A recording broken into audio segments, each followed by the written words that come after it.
They'll be right back, yeah. We're just waiting for the ASL interpreters. We'll get underway.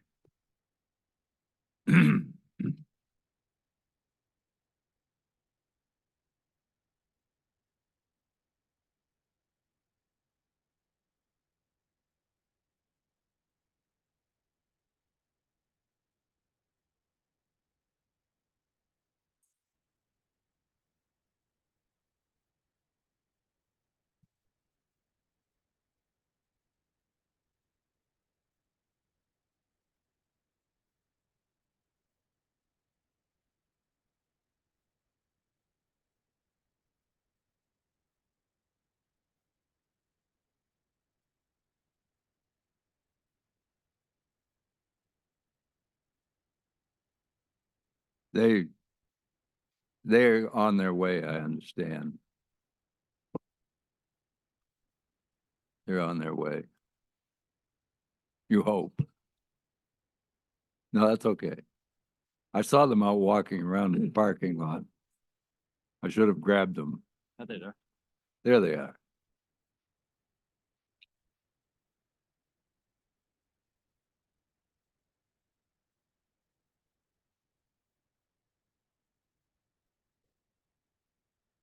Okay.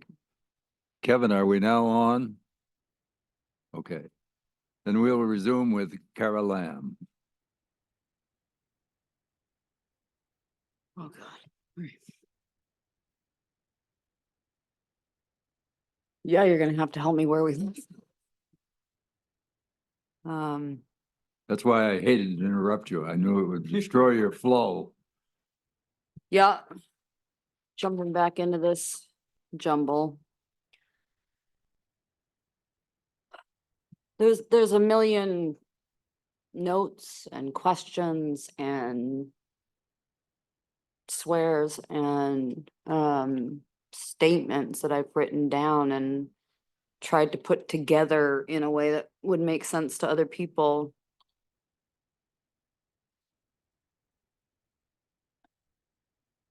But when push comes to shove, you've got a lot of information from a lot of different people already, including us. It felt important for us to be here today for the victims and their families and the public to have reference from lots of different people, especially after watching and listening to a lot of the other testimony by the people that are going to be dealing with this the next time. And I'm not saying that to be negative or cruel or any of those things. It's the world that we're living in. Somehow unhappy people and unwell people, you know, this has become a new option on the list of how to end it, how to get out of their own grief or issues. There's the mass shootings. With Rob, he believed that these people were against him, but he believed that all of us were against him.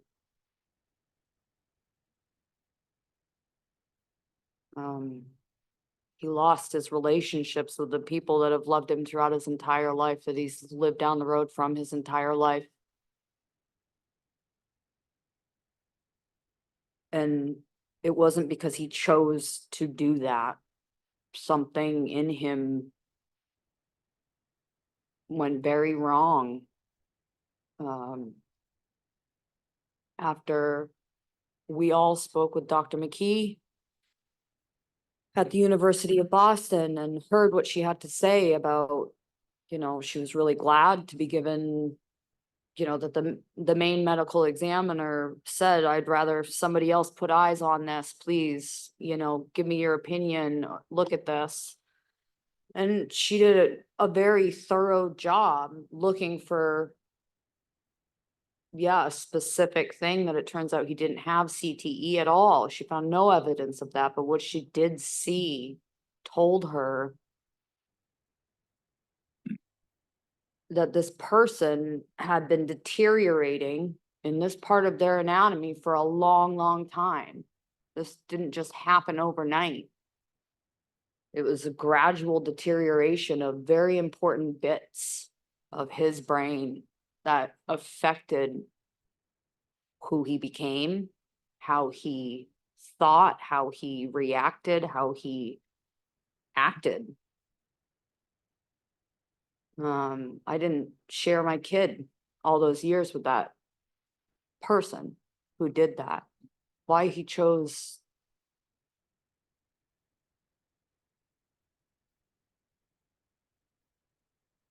We could ask a million whys for the rest of our lives and never have a good enough answer.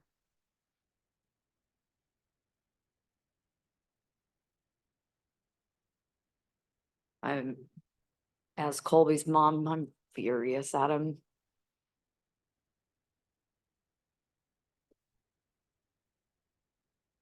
But I didn't expect myself to feel sad for him. And I'll just ask you to consider who that's coming from and the history that that's coming from. It would be very easy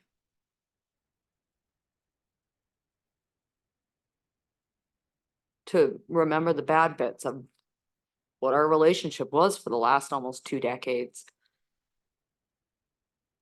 Instead of recognizing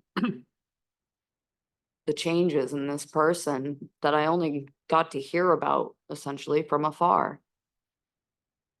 But they're going to affect my son for the rest of his life. And I don't want it all to be bad for him. And what's really encouraging to me is that he's starting to remember and talk about some of the good things from his time with his dad. And try and share those with us when the situation arises. And I think it's incredibly important to make sure that he keeps those connections of that time that was good with his dad, because that was the majority of his life. It was just good times with his dad.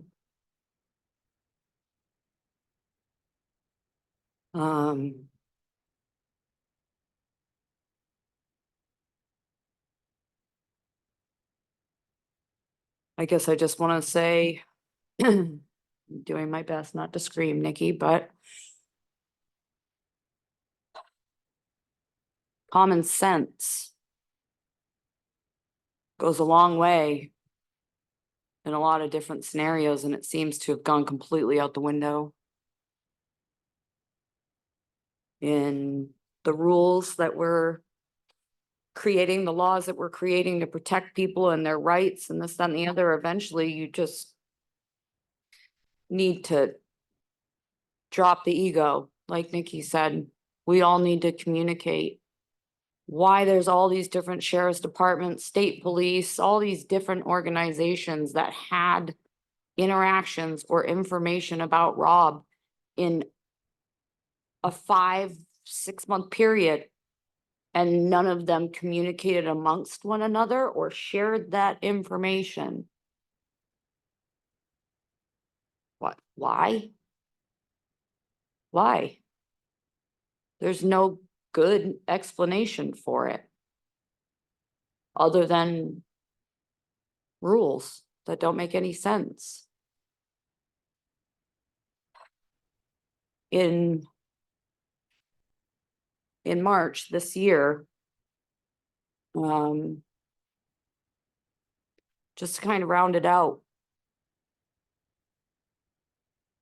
In March this year, I was notified of a situation that happened up where I have a family camp up the coast. It's a very special spot for my family, and it's a spot that's really hard to get to, and that not many people know about.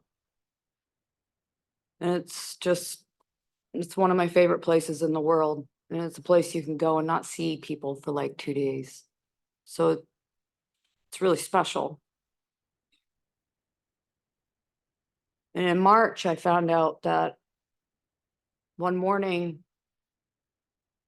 the crew that works on this island year round, although it's not inhabited, they were on the boat in the morning heading over to begin their day of work, and somebody jumped on the boat with them. It seemed like a worker was going to one of the properties to do a job. It's not abnormal. But the more that they interacted with this person on the ride over, the stranger this person was behaving and making them pretty uncomfortable.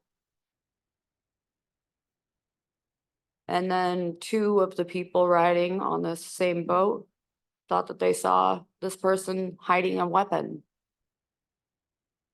And they disembark and all go off to their respective jobs for the day, except for this one stranger who walks off in the wrong direction. And the person in charge of that crew that day, in charge of those few people that took that ride out there, put them all back on the boat and took them off the island and called the sheriff's department. This is in Waldo County. And said, something's wrong with this person. We've left them for our own safety. You know, the surrounding law enforcement immediately got together a team, came down and took this person peacefully into custody. They were having a mental crisis. They needed help. And the crew that called this in said, you know, we know what we saw. In our gut, we know that this person had weapons on them. The police came out, did a search, found some articles of clothing, but nothing else. And they said, no, it's done. You know, this person has been put on a 72-hour hold or whatever is allowed in that situation. And within 2 days or 3 days, they were going to be released from the hospital. The day that that person was going to be released, the crew at the boatyard refused to just leave it. They knew what they had seen and they trusted their guts. They trusted their instinct, and they went searching themselves, and they found weapons loaded, extra ammunition ready to go. This person was going to do something awful in this place of peace and remote everything. And no, there's no connection to what Colby and I have just gone through with his father. And yet there's a huge connection, and we need to talk about it, because if that crew hadn't trusted their gut and their instinct, and they had just believed that the sheriff's department had found everything that was there to find, that they did it 100%, then we could have been in the exact same situation. But because they went back and they trusted themselves and what they saw and what they felt in that little interaction with that person, they were able to take this person's guns away. With the yellow flag law, they were able to keep that person longer instead of sending them home just with a laundry list, long list of issues on top of what they're already dealing with. My point is that, I mean, it's a needle in a haystack, ridiculous situation for it to touch this place that means so much to me and my loved ones. I have photos of Colby and his dad out there when he was a baby. We need to learn. We need to talk about these things and share them. And yet there was hardly anything in the local news about that situation. What does that mean? Does that mean that we're not listening and we're not learning? I wonder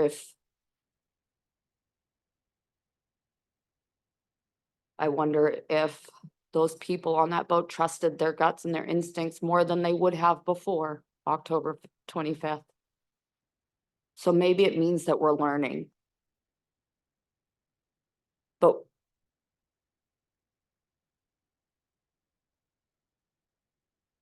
we've got to share with each other. Whether it makes us look whatever way.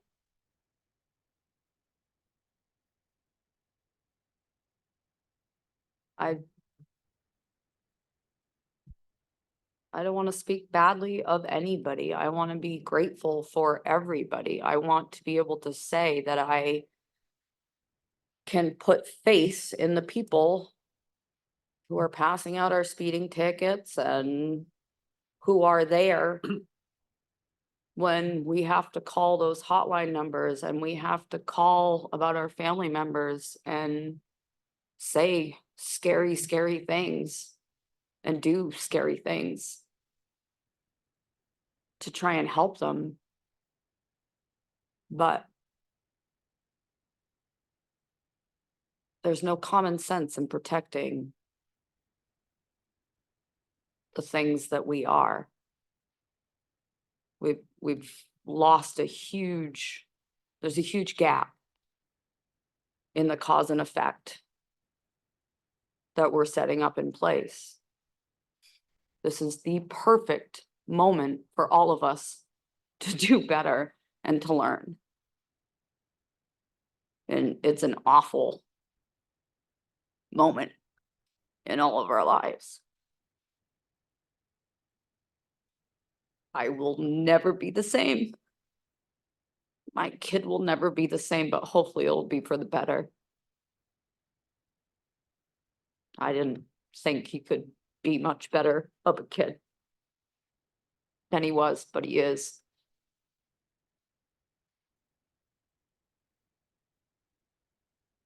So I really hope that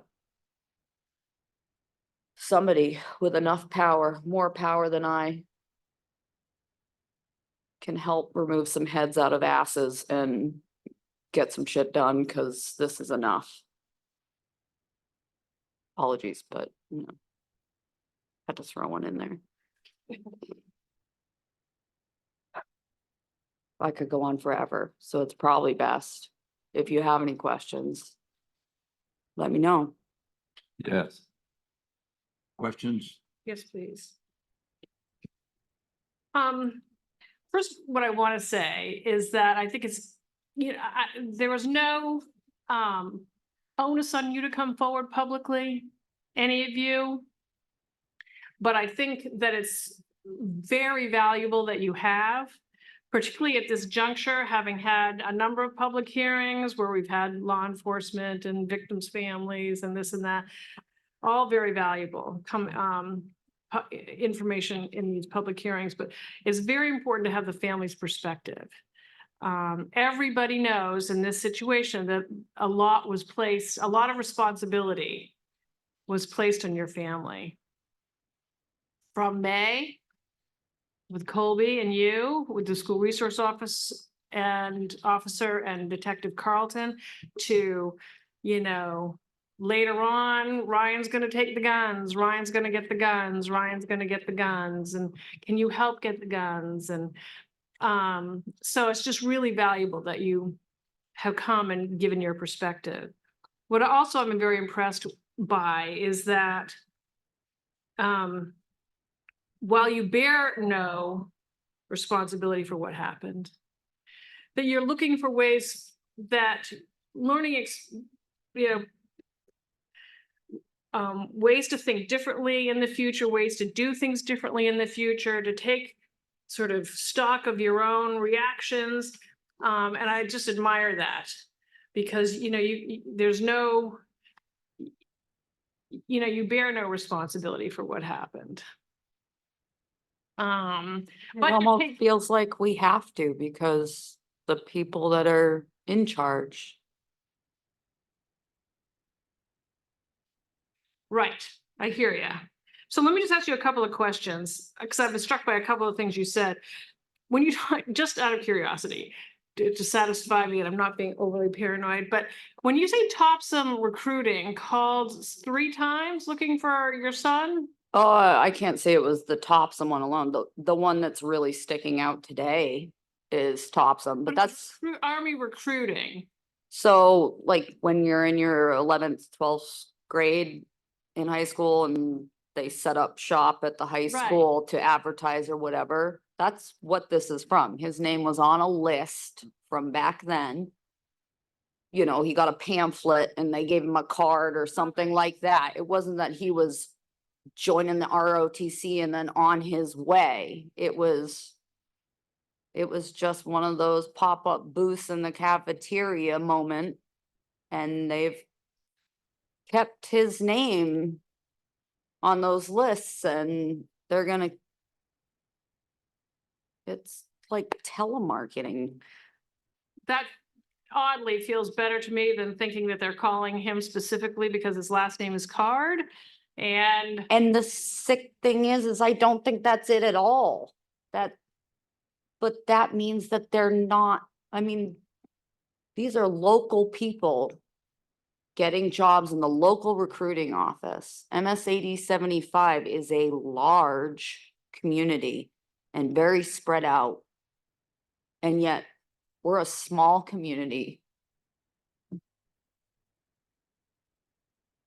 All of the kids have played sports and gone to school with all these other kids and they still have to.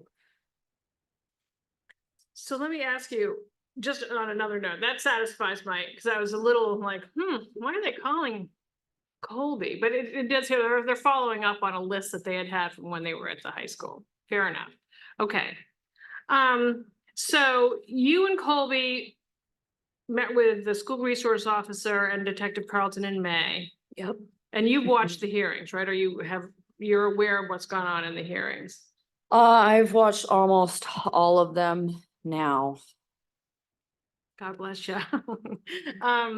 So you're aware that there was a certain escalation in Rob's behavior between May and September, which resulted in Detective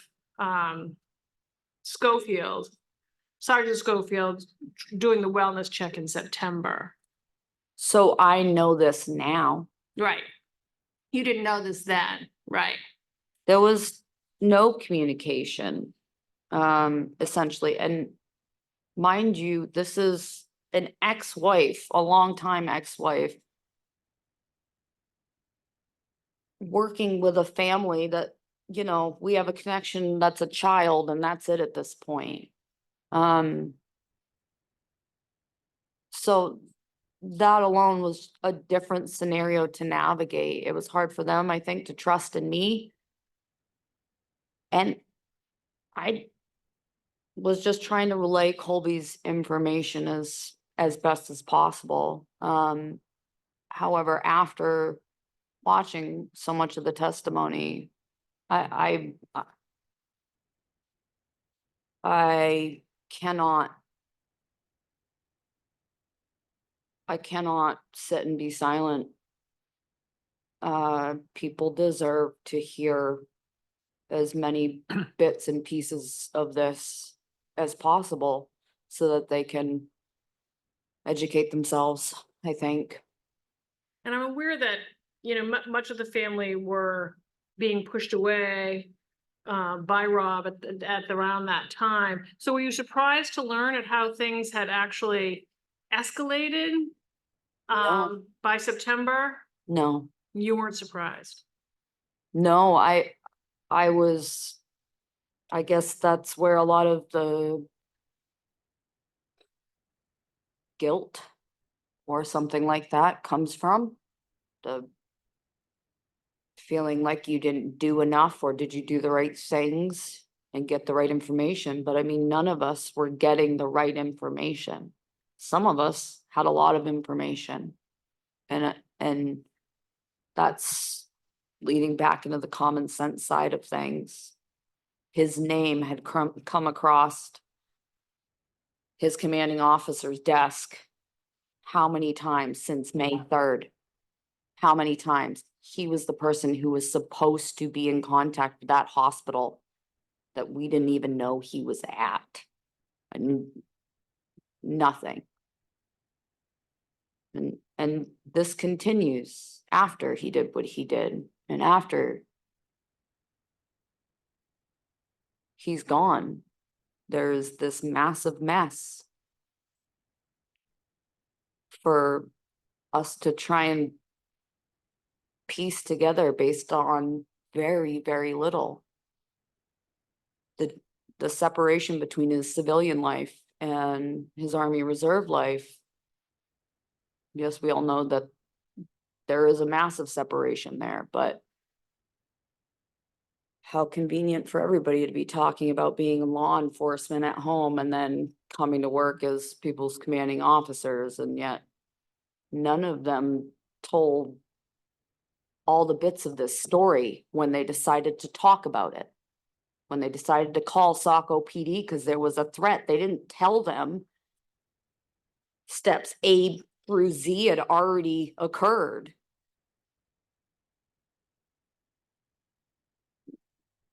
How does that happen? What? That is no common sense. So that's what you're talking about when you say we need to share with one another. That we need to, that. Yeah, what were we protecting? What were we protecting? Why would we not talk about this? Why would we not share everything about this? Thanks, Kira. Thank you. Any other question? Thank you very much, Kara. Thank you. You've done a guys. fine job of portraying several difficult months for you and your family. So thank you. Thank you, guys. And you've very shared much. Thank well. you. You've Yeah. shared well. Katie Card, who is the wife of Ryan Card. We'll hear from her.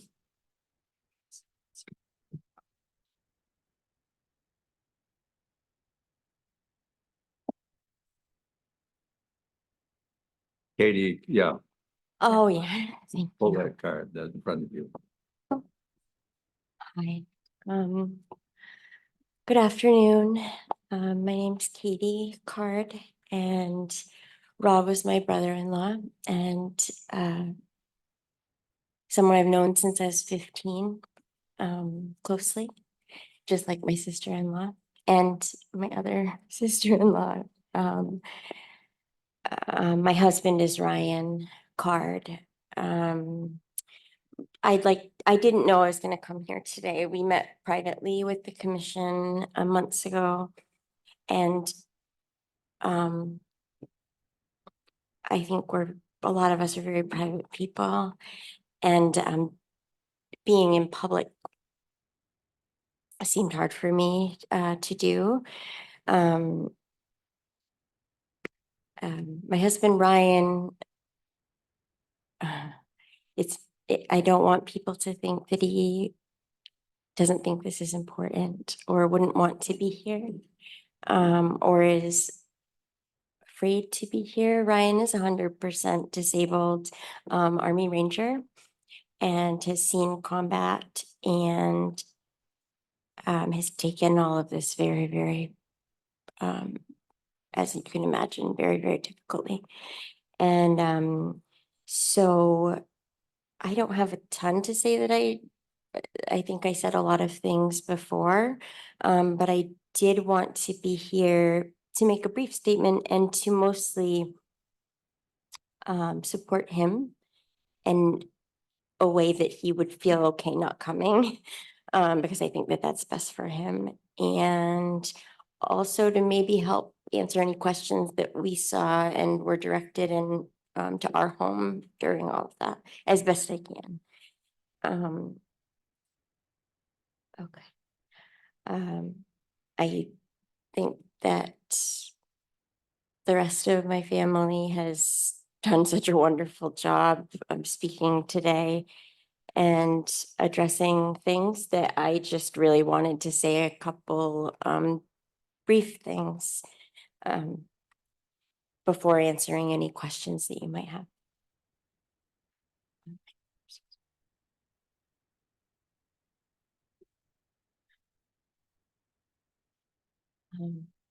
So mostly what I would like to speak to is to share my experience with some moments of unexpected beauty and love and kindness and the resiliency of our community. That I think those kind of doors only open up in life through really, really hard paths that you've gone down. And I have a lot of people I would just like to thank on behalf of our family.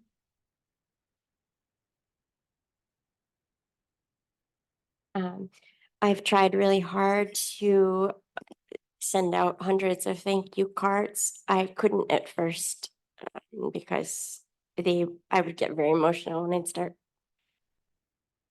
But I've lost a lot of the return addresses that people sent cards, or I've lost ways to send those thank you cards to some people, and I just would love this opportunity to be able to say, if you didn't receive a card expressing my gratitude, I hope that you know that you have it.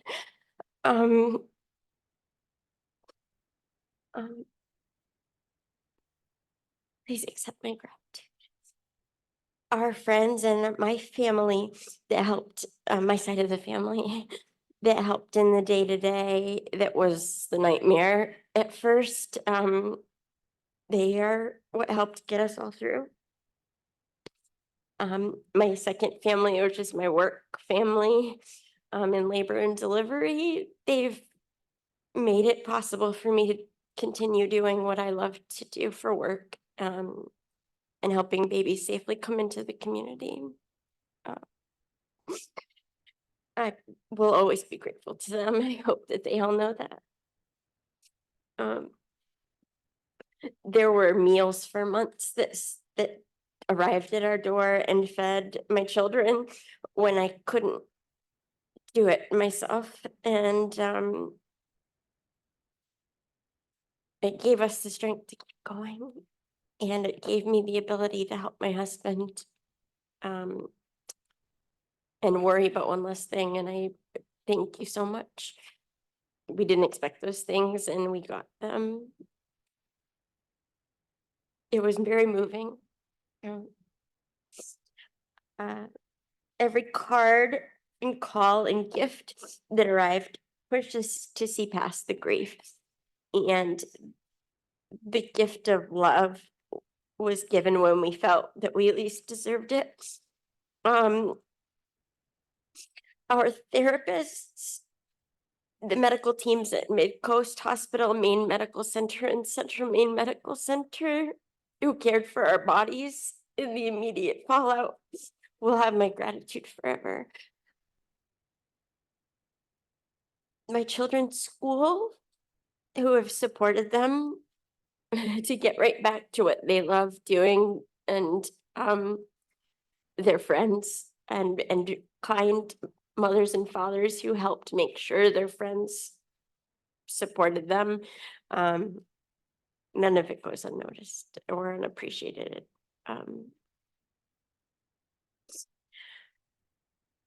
I think that in the most horrible situations, God gives us the opportunity to see love in ways that we've never seen in life before. And for the people that showed us that, thank you. Thank you.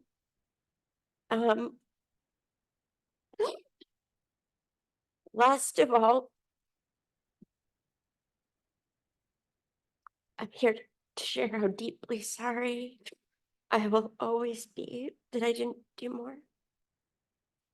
My husband and my sister-in-law spent hours and hours over those months speaking to professionals on Rob's behalf, asking for help on how to best help him and how to stop pushing us away. We've always been a very close family.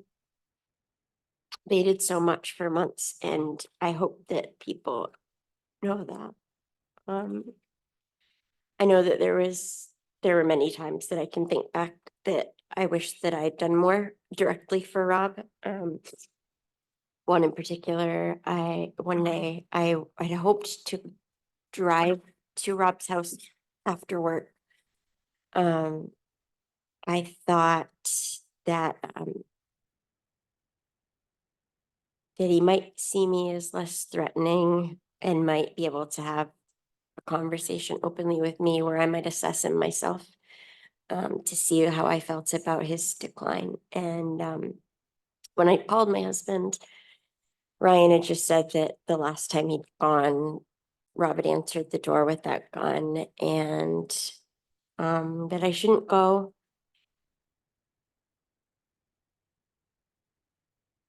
But I'll always regret not going anyway.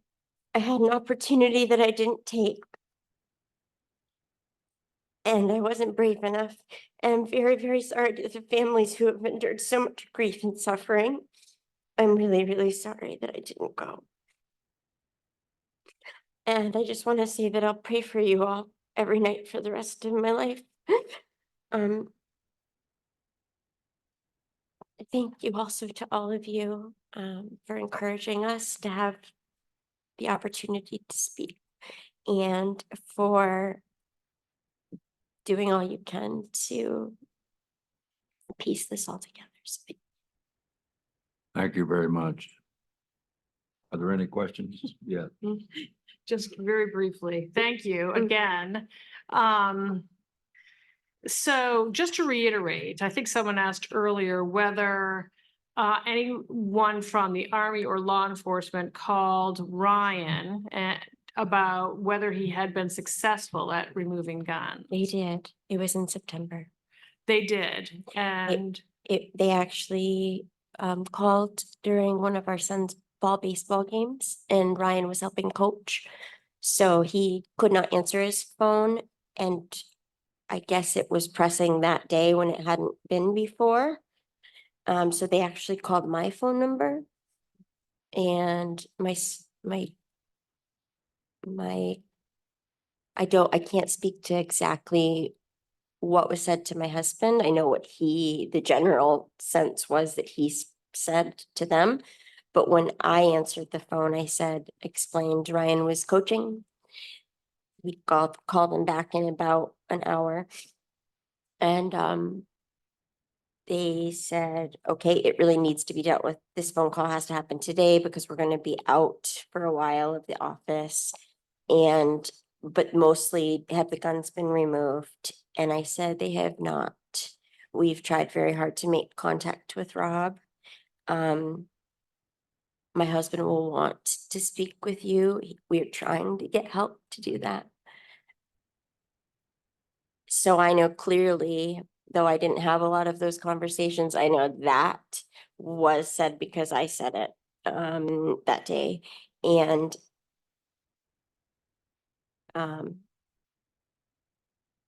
it's something Ryan feels so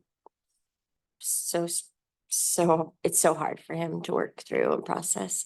So I'm sure he would love to. He'd have much more to say on that, but I know that we both expressed that day and multiple times after that we had been unsuccessful. Do you know who was it that called you? Do you know? Who was it? It was Sergeant Schofield. Sergeant Schofield, okay.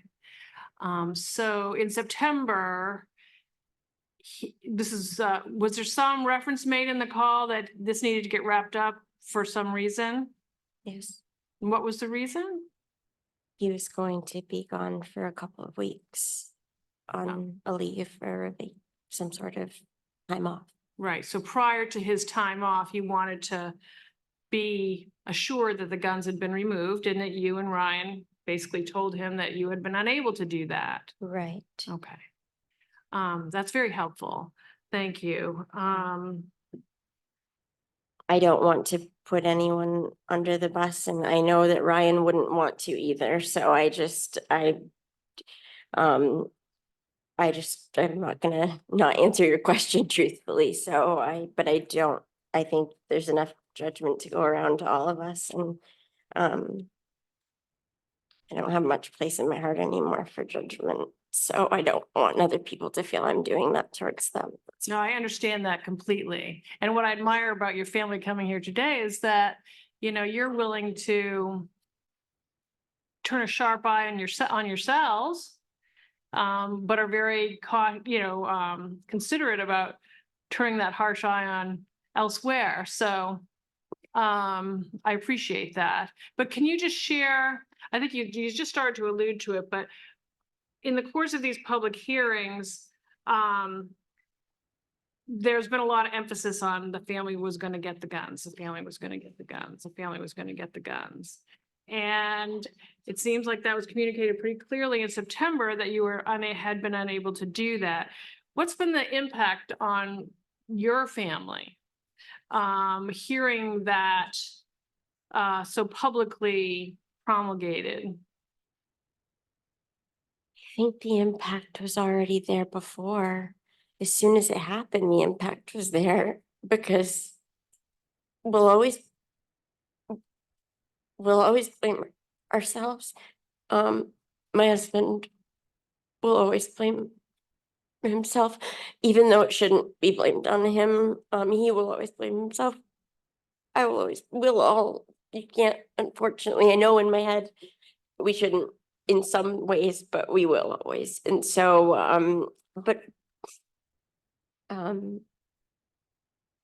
I think that we don't need other people's responses to know how we feel impacted by it, just that was placed on our shoulders, and we'll always feel that. But I wish that it hadn't ever been placed on our shoulders because he was an adult, and so I don't know if I answered your question. You did. Okay. And I think it's, thank you, and I won't Mhm. belabor the point, but I Okay. just want to acknowledge that, I understand, we understand in all likelihood, I certainly understand that this has been an ordeal. Mhm. For all of you, Mhm. just as it has, it's been an ordeal for the state, it's been obviously a horrific ordeal for the victims and survivors and their families, but that it's been an ordeal for you guys too. And so I just wanted to give an opportunity to sort of get that out, get it on the record, get it out on the public record. So thank you. Oh, you're welcome. Thank you. Any other, yes, We hear from so many in the family, how the parents doing? Well, they're Nikki's parents are very they're very quiet people, and I think that they're trying to just my mother-in-law she stays at home for the most part, and my father-in-law is one of the kindest people I've ever met in my life, and he's trying to continue with just his simple life Mhm. of farming and serving the community. So And I know you folks mentioned earlier how the school has helped the kids Mm. and so forth. I don't want your experience with obtaining help for Robbie, be a marker to say if you folks need help, that you're not gonna do that because of. Oh, of Yeah, course please, not. I encourage that if you. We've if you gotten very reach out, good at asking You know, for and help. there could be you know. personal resources through your primary care, through everything, Oh, and, because this is, it's not, it's gonna be a while. Yeah. And, yeah, so I just want you guys to, keep that in mind, so. we will. Yeah, we've had wonderful, I know it's been difficult for some of our family members to get therapists, but Ryan had kind of a crisis a little while after October himself, just very grief stricken. And I was able to get resources for my children immediately. I reached out to people and said, I need people today to see my children, and I got it. So I'm very thankful. Mm. Mhm. Any other question? Yes. And I probably should know this already because we met with you back in January, but It's okay. how long have you and Ryan been together? Oh, we've been, we had a few breaks when we were 16, I guess. On and off we've been together since high school, but we've been married 17 years. How old are your kids? We have 4, and we have 2 in college. One's 20, one is 18, one is 17, and one is 16. So 2 are still at the high school in the area, and we've had a lot of help for them. And I'm most proud to say one of our daughters has decided that not just does she want to go into nursing, but she has a very strong call to pursue mental health. And I'm moved, and I hope that good will come into the world from our family, and that we're here, we want to serve the community, and we do feel supported by them, and I never would have expected the kind of support that we've seen on a day-to-day basis, our children, us. I'm very, very grateful. So Ryan was in the military for how long? Ryan was in the military, how long was Ryan in the military for? Maybe 5 years, 4 years, But 3 tours. 2 in Afghanistan and 1 in Iraq as a ranger. so he served both in Iraq and in Afghanistan. That's correct. And as a consequence of that, he's 100% militarily disabled, Yes, and he has been since returning. yes, since 2006. And but he works the farm. He works on our farm. Mhm. But part of the reason I'm asking about that is that, were you aware that when Robert was released from the hospital in New York, that apparently somebody thought Ryan was supposed to get the guns then? Did that topic come up when? No, not at all. We had no idea. We also never knew that Rob had ever made a threat to shoot a military base. We never heard that till after the shooting had happened. Okay. We never knew any of those things. Now, did you meet Sean Hodgson? I've never met him personally, no. Pardon No, me? I've never met him personally, no. No, I know that he texted, I believe, with Ryan, but most of those texts came in the middle of the night. We would wake up to them, whether they were coming at the end from Rob in the middle of the night or from Mr. Hodgson. And so you've never met Sean? No, I have Hodgson, but never.